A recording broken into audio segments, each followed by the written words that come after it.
friends. Welcome back to the Franklin Factor podcast. I am so excited today. We have Alex McCauley. Hi. She is a huge top producer. She's got her own team and she's with us at EXP. But today I'm so excited for her to share all about open houses with us.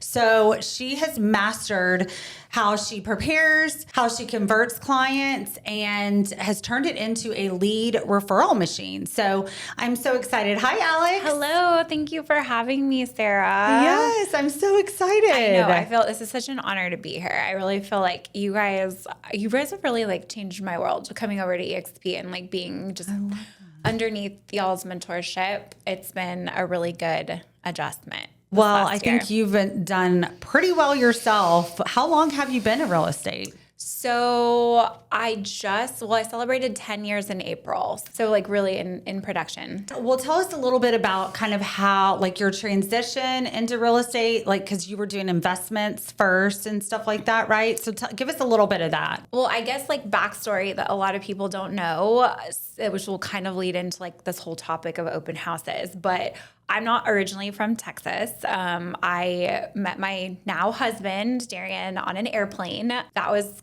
almost 15 years ago. And he convinced me to move here very unexpectedly in the spring of 2012. Yeah, 2012 we met, and then 2013 I moved here. So when I moved to Houston, I knew nobody. Like I had never even been to Texas except for a couple work trips. So moving here was like a big deal. And I'm a journalism major, and I got a job with a yearbook publishing company. So very quickly when I moved here, I had a huge territory that I had to cover for schools. So I was going all the way from Waller, Texas, Willis, down to like Louisiana, basically. But what that did is I was simultaneously getting my real estate license. My uncle, he is a commercial appraiser in Los Angeles. And like I gravitated towards that even when I was in college, starting at UC Santa Barbara. Like I saw, again, just a lot of family and friends building real estate portfolios. We had a ton of friends who were real estate agents also. So like I had been around that world. Kind of grew up in it. Yeah, a lot. And I had seen people have a lot of success around me with it. And so I think in the back of my mind, I knew that was kind of the direction I eventually wanted to go. I had always been really into homes and designing, and I loved new construction. And so it was just made sense for me to get my license. But in the beginning, when I was doing yearbooks, I learned territories, right? So like that helped me learn schools, which obviously you learned areas. I mean, that's a huge area. I learned everywhere. Yeah. Like everywhere, from Conroe to Katy to, everywhere in between. So as I was kind of trying to like build up my clientele and really focus on the neighborhoods I wanted, in the meantime, I was at least able to go and help other agents with all kinds of other stuff, because I was like, oh, I know Katy. I know the schools in Katy. Yeah. And so it coincided. It's a natural kind of, really nicely together. So the only way, as I was again working for this publishing company while I was like building my clientele as a real estate agent, when I was in these schools, people don't realize how competitive like journalism is. I had no idea. I mean, yearbooks at Memorial High School, some at Katy, all these huge high schools. I mean, some of those accounts are more than what the average house costs, Yeah. But I was having a cold call. So I was literally going into schools, being blocked by, the front desk person before I could even go talk to a teacher. So when I started getting into my real estate career, the only thing that made sense to me to get leads was open houses. Because to me, I'm like, I have to physically go into schools, sneak through back doors to try to get to talk to teachers, but this seems easy to me, right? Like I'm just sitting at houses, and you mean people are going to come to me? Like that sounds like it makes sense. So that's sort of how I even got into open houses, because it just made sense from a sales perspective, what I already had done. And it makes sense because you're new and you're not going to go out and spend all this money on leads and try to, how are you going to drum up business? So it is a very common thing for agents to, like, I'm pretty sure any agent listening to this has done open houses, but maybe not mastered them. So maybe how so you started out doing open houses from the beginning and kind of talk through like some hurdles of learning how to, like, do you have any stories of like first situation clients or like, like early on?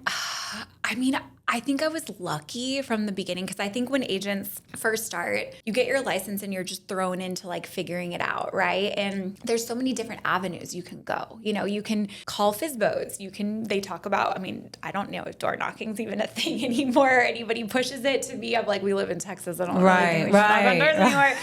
And open houses maybe are safe to some people, right? But again, for me, it was like an automatic roadmap when I first started of like, okay, this makes sense. I can sit in an open house like any given day of the week and I can work, right? I can do my other stuff or whatever. But like if someone comes into an open house, great. Yeah. So I wouldn't say like any crazy stories or challenges. It was more like an internal challenge of realizing like, okay, this is my avenue to really build up my business. And so for me, that was very easy to be motivated to continue to do them, especially once I like picked up the first client and then I saw it work. Yeah, I think that's how we all are, right? Yeah. In any kind of sales, you have a tactic, right? And so I think a lot of new agents, when they come into the business, they're like, they try a little bit of everything. Yes.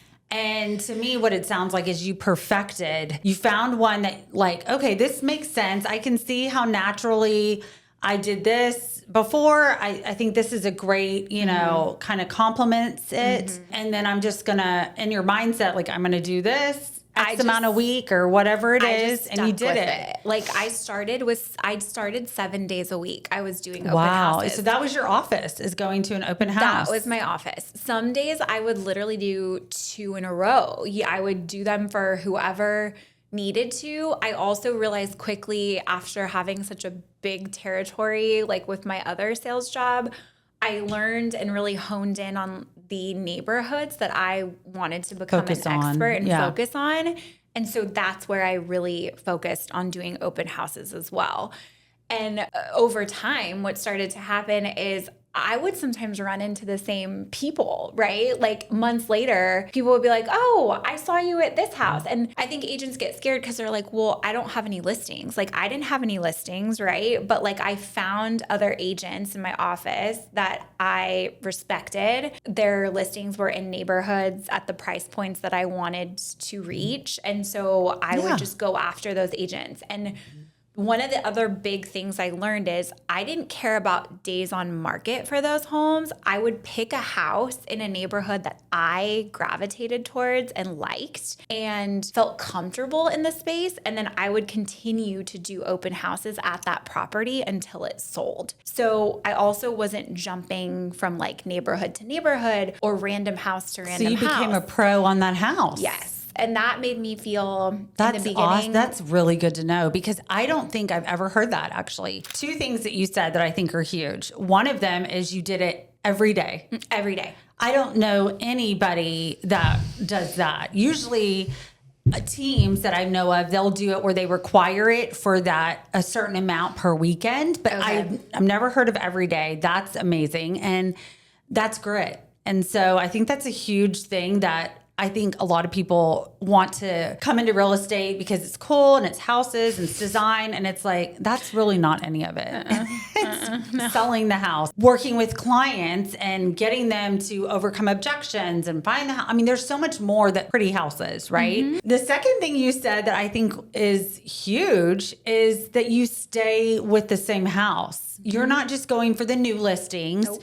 You're not switching properties. Nope. For every time a new one comes. You're sticking with that one and hosting it until it gets sold. Yep. Okay, so what's your philosophy on that? Like, because you become a pro at the house, but what else? Like, is it? So for me, again, in thinking from a sales perspective, because that's where I've always been in sales, it made sense to me because, again, I didn't know the industry, right? So I think a lot of new agents, when they're sitting in open houses, they're not educated on construction and homes in general, right? So for me, I'm a very educational based person. And so until I feel like, okay, I've got it. I understand this aspect of an industry. I'm going to keep like honing at it. And so for me, it made sense to build my confidence while I was sitting in this same house for maybe sometimes 6 months, right? But what I would notice is, again, I started in neighborhoods like Rice Military at the time I started was really big and it was close to where I lived,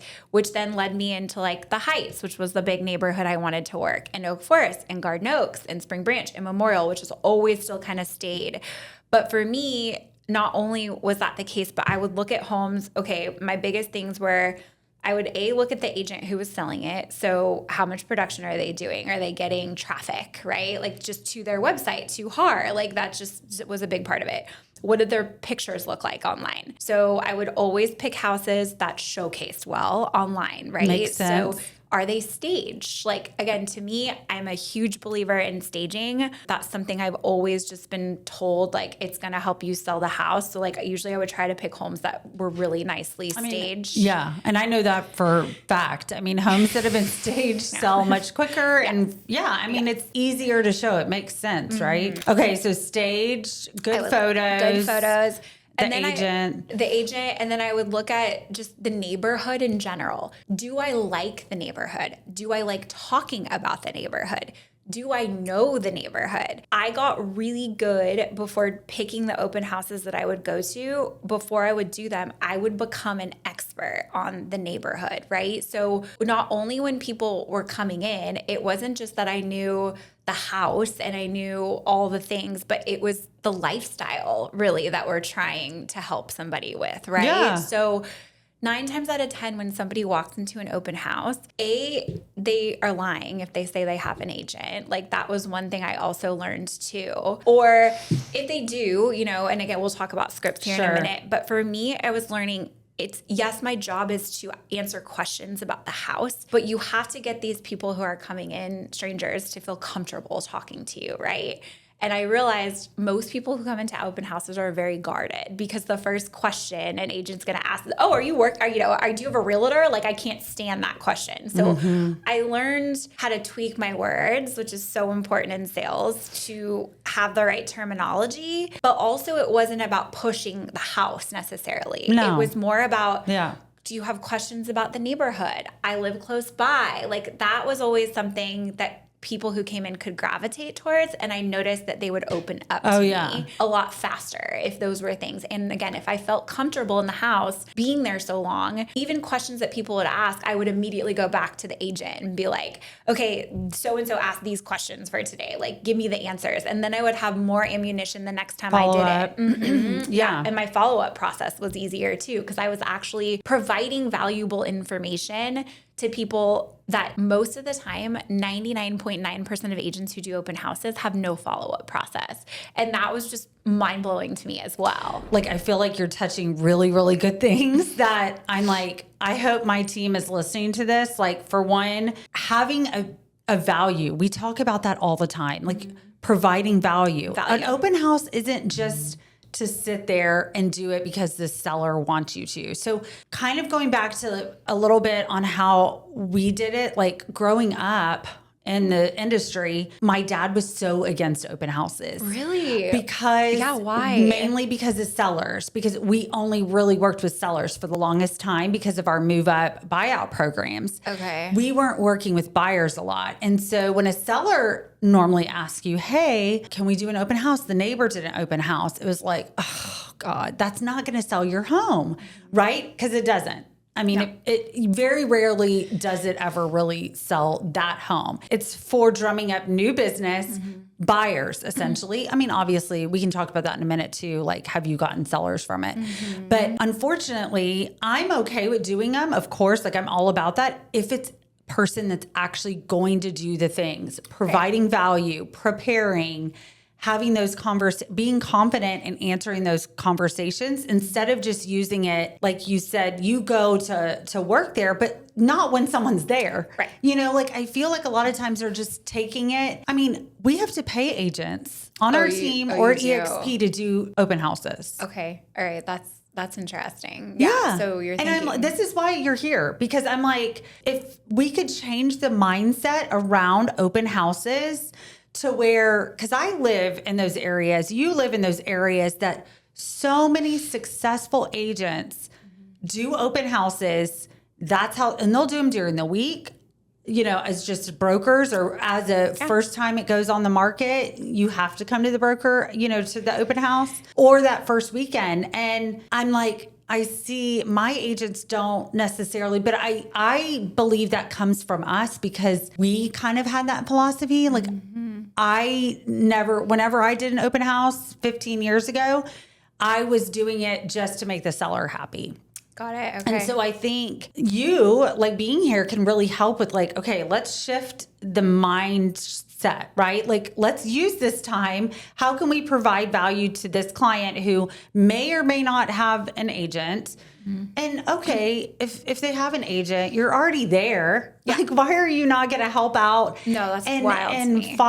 Figure, because what if they don't have a good experience with that agent? They can then come work with you and realize, I mean, that happens all the time. All the time. Or Right? I'll be at an open house and just, again, I have like a very tactical way of when people come in and how I like approach it. But after I get them to warm up, it's one of those where they'll start to tell me, oh, well, I have a friend, but I haven't signed anything. Like and I'm like, I know, because I have things that you want, right? So it's one of those. And everybody has a friend who's a realtor or too. Aunt, so it's like, or somebody, yes.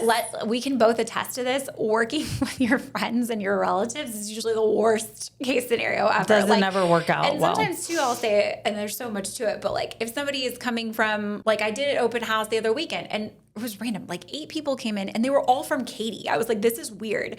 But, one of these ladies said, well, I have a friend, but like she really is just like Katy specific. And I'm having a hard time navigating like Spring Branch right now. And I was like, dude, I'll give her a referral fee. Like, yes. That's fine, but like clearly you don't want somebody that doesn't know, or, we also have a lot of new constructions and builders and lots and things off market that I'm like, oh, I can give this to you, but you're going to have to work with me in order to provide that. And I understand for newer agents, they don't have that, right? But someone like you guys who have a ridiculous amount of other options, for me, what made sense sitting in these open houses is I wasn't trying to like tell these people, oh, I'm good, by showing them that I was knowledgeable about the house we were in, even if I already knew that they didn't like the house, right? But these buyers come in, they ask the craziest, weirdest questions. Just by me being able to smartly answer their questions or talk about certain things that they wanted to know, they immediately saw me as an item of value because they had maybe been in 5 other open houses before and not a single other agent could answer certain questions, right? So yes, it's a lot about the house. What's the age of the roof? What's this AC? Okay, that's a minimal part of it. But just being able to quickly like provide those details, or, oh, you like this build? Well, this builder has multiple other projects in the neighborhood. I'm happy to send them to you. It immediately opens up a conversation of, okay, this person is actively wanting to help me, whether it is this house or another house. And that made so much sense to me. Like, yeah, I'm here to help. That's all I'm here to do. And that's our goal, right? Like, that's why we got into this job, is to help people find their next home, forever home, or whatever it may be. But like, that's our job. And so I feel like sometimes it's maybe a little bit more work, or maybe it's just not always the right fit for somebody. Like, you have to be able to have those conversations to be willing to provide the value. I mean, you have the person in front of you. Yes. Like, this isn't a cold call. No, they're not hanging up on you. They're in front of you. Right. And you're meeting their spouse, you're meeting their kids. They have got mom with them. So it's an immediate connection that you can make with somebody, which to me, that just made so much sense. It's so much easier. It's so much easier. And again, I think we have to go back to the basics. Like, we know that 2025 has been a rough year, right? But standing in open houses always reminds me like what my goal is and what my job is. It's not to like convince somebody, oh, you have to buy this house or this is the right thing. And I think a lot of agents come off really salesy, and that is obvious. Like, people feel that energy. And so if you have a very like calm, confident demeanor in what you're saying and presenting, and you're not coming off as needy, or again, it's the way that you ask questions and the words that you use, you will get a completely different response from people. I think this is great. Like, I think had I heard this stuff when I was, doing them, I would have had a whole different mindset shift, because again, I was thinking, okay, they're requiring us to, because they're overpriced. Our sellers overpriced. They're not getting activity. And this is their last ditch effort before we have to reduce the price. And so it, to me, was that mindset of like, this is a waste of time. But if you shift it to like, how can I make this positive? How can I, like, I don't have any clients right now, and there's about to be a body walking in right now. Let's monopolize our time with this person and like really see what we can do. I feel like it's just great. It's gold. One of the things that you said to me the other day when we were talking is that I think is just great. Like, even now with how much production you do, you said, whenever I need business, whenever my leads are like a little slower and business is a little slower, you go out and do open houses. And I think that is just amazing, because you don't pay for leads. You get referrals and like through your network and, repeat clients or whatever, and then open houses. So I wish I could show you, like, I go back at the end of every year and look at like where my business came from. 99.9% of it transpired from an open house. It generated like that way. Yes. Like, wow. I can tell you, like, right now, I just listed a condo for someone, right? They are some of the first, they probably don't even know this. They are some of the first people I ever met in Rice Military at an open house.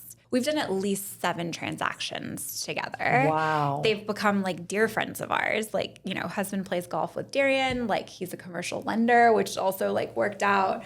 But they also have referred me dozens upon dozens upon dozens of friends. And I remember they were one of the first couples moving from Chicago that I ever met at an open house. And what I also realized that really gave me inspiration was, you don't have to work with everybody that comes through the front door. Like, if you don't have a connection with certain people, I realized really quickly, like, yeah, of course I'm going to follow up, but that's okay. That's okay. And again, I had a great connection with them. My follow-up process, it worked out amazingly. But when I go back and I go through my CRM, even from like almost 11 years later, most of it has all come from open houses. That's amazing. It has not been family or friends referral. It's people I have built relationships with at open houses. Wow. So even now in 2025, I became very listing heavy the last few years, which, to be honest, like stresses us out right now, right? Because homes are sitting for a lot longer, and we're having to find ways to find those buyers again. And actually, Kristen, my ops manager, she sent me a TikTok video from an agent who was like basically doing a 100-day open house challenge. And she was like, what do you think about this? Because our buyer pool has dried out a bit, right? And I've been so focused on my investors and my builders and my listings that I'm like, I miss my buyers. I miss like just the process of that. So I said to her, my mom's in town right now. I was like, okay. I was like, I can't do 100 days, but the day my mom leaves, I'm going to do an open house every day until the end of the year. And that's my new challenge, right? Because I've also gotten better with setting boundaries and working with certain caliber of people. And I'm not talking about price points. I'm talking about personality. The pool of people that I enjoy working with has gotten smaller. So I have to go back to the drawing board, right? Back to the basics. The only way I know how to do that, to find more clients, isn't complaining and stressing about it. I have 20 plus something listings. Like, I need to go sit in mine, right? Because I still do them, but I wasn't doing them nearly as much the last 2 years because I was so focused. Busy. Right. Yeah. I have little ones and all the things, but I know for me, if I want to hit my next goal, the only way for me to do that I know how, is to go right back to open houses. So I also think too, newer agents or even agents who are struggling in the business, they think they're too good for it, or they think like, oh, I'm better than this. Are you serious? Like, I have absolutely no problem sitting there and talking to people and being knowledgeable. Like, we have to humble ourselves in these situations and in this industry. For sure. Like, even if you're a top producer, I hate to tell this to people, but we're in the service industry. Like, we are there to serve others, right? You're not better than anyone else. You might drive a nicer car as you start making more money, but at the end of the day, like I'm just like a person who just got their license a couple weeks ago, right? So we're always trying to build and build, and that's the only way I know how to get new business. Yeah. So I just go back to the same thing. That's amazing. I love that. So tell us a little bit about your follow-up, because I think, like you said, 99% of people don't follow up. And I don't know if, I'm sure there's info out there, but like besides just following up and saying, hey, just checking in, how are you doing? Like what is different about your follow-up? And like, do you do it the next day, 2 days later? Like how do you go about it? So I have developed like scripts, a process for exactly kind of like how I roll when people come in the front door to after leaving. So I've always used an app called Open Home Pro. It's been around forever. It's the only one annoying thing. You can't do it from your phone. It has to be on your laptop or your iPad. So I don't ever have anybody sign in on paper because you can't read half of what they say. Right. And I've noticed with the iPad, it's much easier for people to type. They actually give decent information. So with that app, you can load photos of the listing. You can put all the descriptions of the listing. So once people leave, as long as I have Wi-Fi or my hotspot, I'm able to hit end open house, and that automatically sends out a custom email that I've created to that person, right? Like Love saying, that. thanks so much for coming to this house, blah, blah, blah. Here's the information. So that at least makes me feel like, because in the beginning, I would be like, oh my gosh, I have to follow up with this great person I talked to, immediately, right? It was always an immediate thing. And then I think as we are in this industry over time, we're like, we'll get back to them later, right? So at least for me, even once I had kids, I would feel like, okay, at least when I end that open house, they're receiving something automatically from me, which was like, made me feel like I could take a breather after. The other thing is I could see who opens it, right? So I can see what time they opened it. So that's number one step. And then number two step from that. So normally again, and this kind of goes through the scripts, which then matches the follow-up, right? But so when people come in the front door, I act very indifferent in the beginning, because what I've noticed in sales is that obviously when you're too needy, when you're too pushy, when you're too, hey, people retract from you, right? Yeah. So I'm always working on my computer. When someone comes in, I don't even get up to like say hello to them, right? All I say is like, hi, I'm Alex, usually from where I'm sitting. It's my listing, someone else's listing. I'm the listing agent. Feel free to look around. Like, we'll talk after you're done. Let me know if you have any questions. That immediately, people are like, okay, this person is not going to bother me. Well, they're not going to follow me around room to room. Right. They're not going to be weird. Right. But then I have a very strategic way of, again, whether it's 1 story, 2 story, once they come back around, then I stand up, then I present myself to them. And I always ask, what'd you think? Right. So I always ask an open-ended question, because whether a buyer's interested or not, they're always going to tell you what they think of a house. Right. That has allowed me to get the buyers to open up and kind of start talking to me. So from there, I always like to ask additional follow-up questions. Okay, have you guys been looking for a long time? What neighborhoods are you looking in? So in my mind, I'm gathering information automatically on what that person is looking for. But I'm not asking questions about a house, right? Like agents most of the time will say, oh, well, how many beds and baths? No, I don't care about any of that. I ask family questions. Oh, okay, well, who else is moving with you? Is it, and then they immediately, well, my kids go to this school, that school. So I try to find natural ways to make connections that have nothing to do with the house that we're in. Just like you do when you go on a listing appointment, right? Yeah, exactly. I mean, the same thing. Exactly, yeah. And just from asking those open-ended personal questions, it's nothing crazy, but it gives me so much information, because then they'll say, well, I have 2 kids. We live in Oak Forest right now, but we're not zoned to the best schools. We really need to be over here because we don't want to do private. It immediately gives me so much information about the people without me having to be salesy or weird. Absolutely. So usually my ending question in that is always like, okay, well, do you have anybody that's helping you? I never ask, are you working with an agent? I feel like that's so tacky.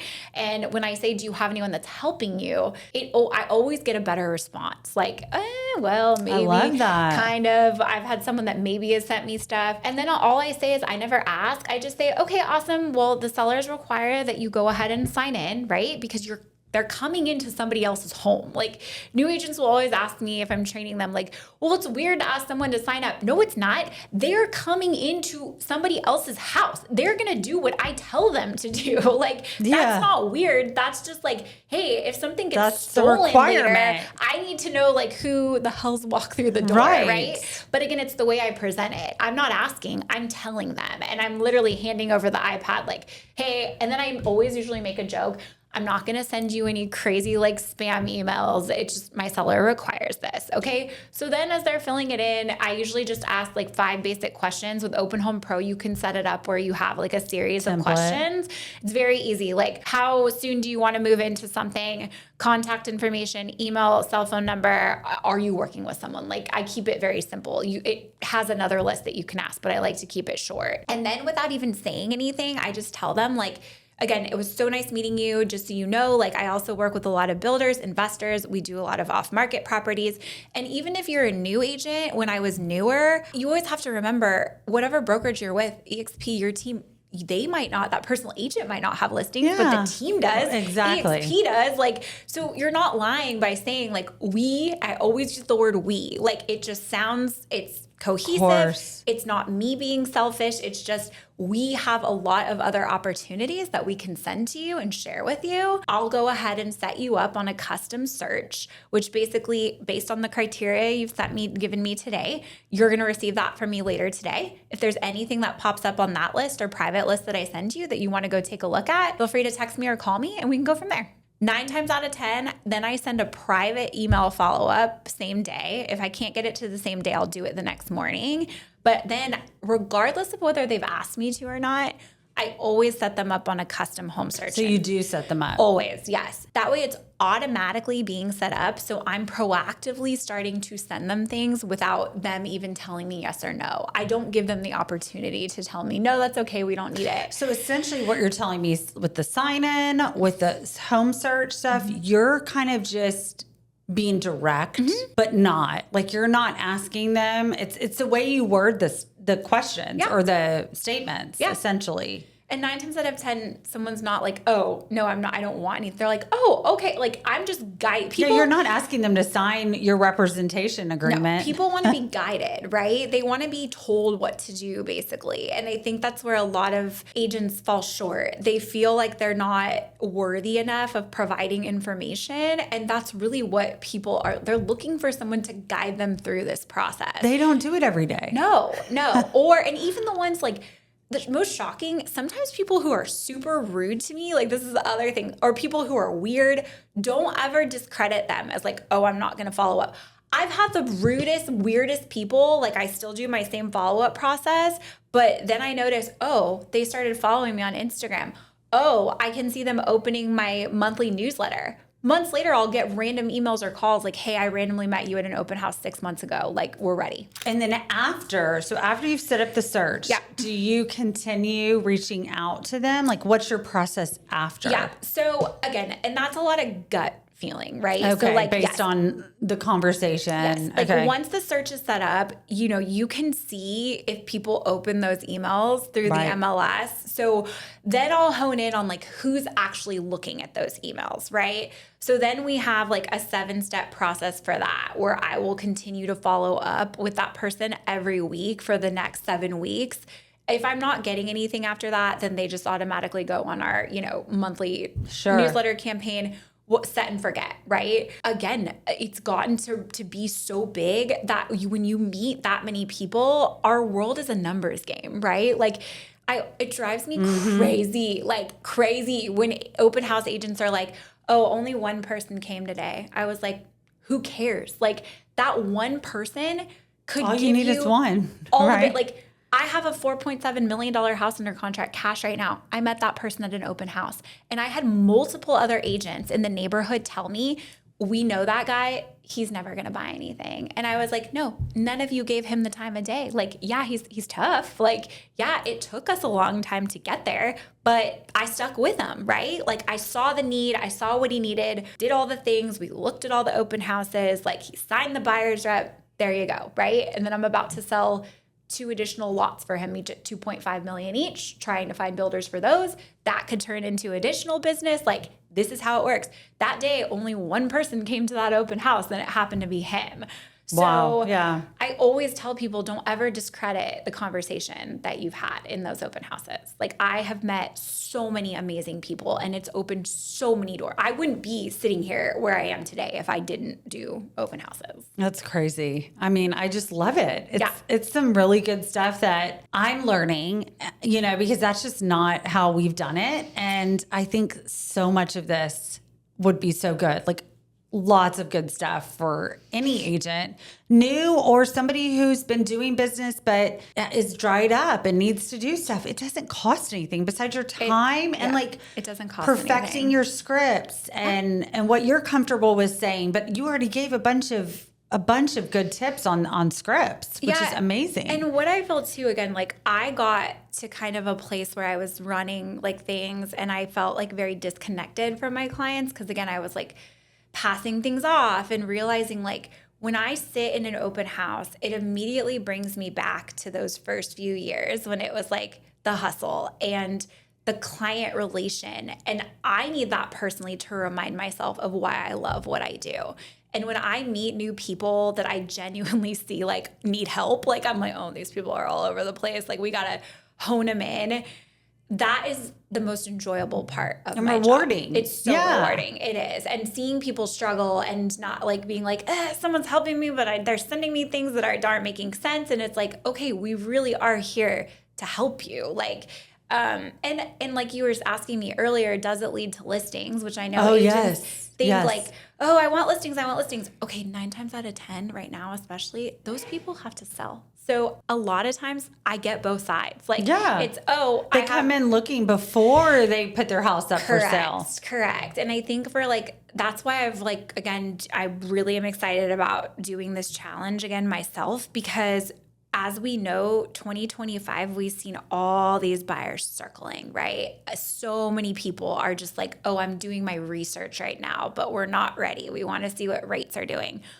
All those buyers are going to come back out of the woodwork, right? When this gets to be back to whatever we want to call a normal market. Who's helping them right now? Mm-hmm. Like we have to remember we're here for the middle of the road too, not just like people who are ready right now, but the best clients I've had meeting at open houses are people that, maybe it did take a year. Even if you met them and it took a year, you're really not doing, except you're doing some follow-up. Yeah. Which you can automate a lot of that. Yep. Obviously you don't want to always do that, but you're not doing that much work in a year. You're kind of just dripping on them. No. And I will say, I forgot to say, so the other thing, after I send my personal email, and this is the big thing. After somebody leaves an open house, I always write notes. So you can write notes on the person in Open Home Pro. Like your notes from your for a conversation, CRM, right? But it's more also like, okay, cute couple, 2 young kids so I remember. So that email I send out is personal. Like it was so nice meeting your husband Gary and your kids, blah blah blah. People remember that. They're like, oh, this person legit listened to me when we were talking. And so once that email goes out, then I also send a text to them saying like, hey, it was so nice meeting you earlier today at the open house or yesterday at the open house. Just an FYI, I went ahead and put you on that search. Like we talked about yesterday, I'm here if you need anything. You can start favoriting these properties as hearts or possibilities. I can see that. We can talk about them, what you like about them, what you don't like about them. I'm here if you need anything. It's amazing. Yeah. Usually I will get some kind of response. Like, thank you so much. We'll take a look. Like, yeah. And for me being in sales, that like fuels me. Even if it doesn't lead to anything, it's like, woohoo, they responded. Like it's Which is big in the day of like everybody ghosting everybody. Yes. That's pretty big. Because I think humans right now, especially, we need that human connection. And I need it. Like in this AI world, like I realize the part that makes me the happiest is being around people. Now, do I like now passing things off once I get through? Of course. Let me hook you in. Let me show you some other properties. Sure. And then so-and-so is going to take care of you because I can't be there for everything. Yes. Like that. Then at this point, I'm like, adios. But the relationship building has been there. And then I know that the people helping me are going to take just as good care of these buyers. But like I said, right now, like there's a new pool of just new people I want to meet and learn about and take advantage of that, you know? What is like the most memorable, or like, have you ever had like a famous person come in an open house, or the most memorable, something fun to share with the audience? I had an NFL player who played for the 49ers come through. Interesting. And I mean, I'm a Bay Area fan. My grandfather. Did you geek out? Well, so they were with their agent, but they came through during the open house. And I mean, this particular property I had shown to multiple NFL players, NBA players. Okay. But like I'm oblivious, right? But like once they kind of disclosed to me, well, he plays for the Niners but likes to live here on the off season. I was like creepily taking, because my brother and my dad are diehard Niner fans. That's funny. So, and of course I forget the guy's name. He could not have been sweeter. His wife was so sweet. We found out that we actually, like, they lived in San Jose. I grew up in Santa Cruz, which was right over the hill. Then his wife later asked the agent, hey, can I text Alex? Because she was going back to San Jose and wanted my like recommendations on some Santa Cruz restaurants and that's funny. some things. So then her and I kind of became cool just like on the side hilarious. Because she's like, I just need to talk to this girl about like where I need to take the kids and this and that. So like that was fun. And I was like creepily taking pictures of this guy once he was in the driveway, sending it to my brother and my dad. And within seconds, my brother's like, oh, it's so-and-so. Of course. Yeah, you're an idiot. Yeah. He's the starter for, that. And I was like, cool, great. Don't know. I have no clue. That's I should know, but I hilarious. don't. So that was cool because again, then the wife and I just had messaged a bunch, like not trying to take this other agent's deal, but it was just, we had a connection. And it's all about connection. That's kind of like the theme of today. Yeah. Open houses are all about connection. Yeah. So that was really nice. That's great. Yeah. I mean, I have other ones too. Like again, another property, this guy had come by my open houses at least 5 times. And I was like, dude, what are you doing? Like older man. And this house took forever to sell because it was a massive property, busy street. But this guy kept coming back. And my dad was in town with my mom visiting. And my dad had wanted to just come with me for a day. And my dad's awesome. I was like, fine, come to this massive house with me and chill, right? And he came, and this man and my dad ended up like bonding over all these things. They both went to like UCLA around the same time. Well, come a few months later, this guy comes around and ends up buying that property. Yeah. So your dad made a sale for he did. He really did. So I mean, love again, that. it's just about like the really cool connections. That's too, amazing. That you gotta make. That's so cool. Yeah. Such great stuff today. I think there was lots of good gold tips, gold little coins that were shared. I mean, just amazing stuff. Alex, I appreciate it so much. Of course. Her production, by the way, we did not mention this earlier on in the podcast, is $40 million this year. So amazing. Thanks. Congratulations. And share some of your information. So if anyone wants to find you, follow you. Yeah. So Instagram's obviously like the biggest right now. My podcast, also YouTube, but it's AlexandraMegan_Homes. So yeah, we're around, and we should really try on our content to give like valuable advice for agents. Like we understand that agents want to actually learn, and that's a good place to go. Yes. And if you guys have any questions, we'll have some information in the notes on Alex as well, and definitely reach out to either of us. We're, at EXP, so always looking to help mentor agents and, grow their production in any way we can. Yes, so we're just so excited, and thank you for listening. Thank you for having me.